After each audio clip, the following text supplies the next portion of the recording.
Welcome back to the garage. Today we're working on the 2021 Bronco Sport, and we're going to change rear windshield wiper. Let's get into it. So first off, you might be wondering why there's a sweatshirt under there. It's because I'm going to be working with one hand. I don't want this thing to flop back and whack the window. It physically cannot do that right now. So to me it seems pretty simple.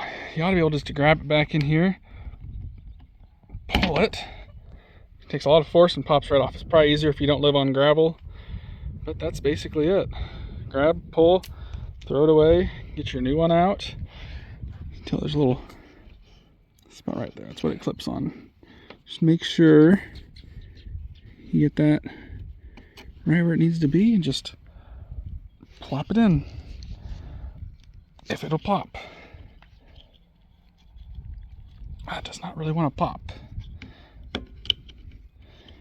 but that is essentially how you do it. This would be a lot easier if I wasn't trying to film at the same time, but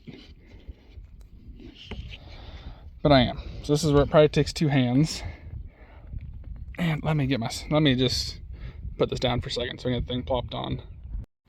So as you can tell, it is popped back on. I mean, it was as simple as, get a finger here, squeeze the devil out of it, and then you're good to go, really. It's not too hard of a job to do. I just know there's like no videos about how to do it. And this is kind of an oddball windshield wiper, in my opinion, to how you just have to basically yank it off. You can push on these tabs. They don't really do anything. If worse came to it and you got a really stubborn one, there are these little round pieces in here that kind of help hold tension on everything. You can pull those out, but that would be probably more of a pain than just yanking it off. But obviously make sure you support the arm in the right spot so you don't break it. And if you don't feel comfortable doing it, just take it to somebody. Take them 5 minutes. So it's gonna be it for today. Thanks for watching.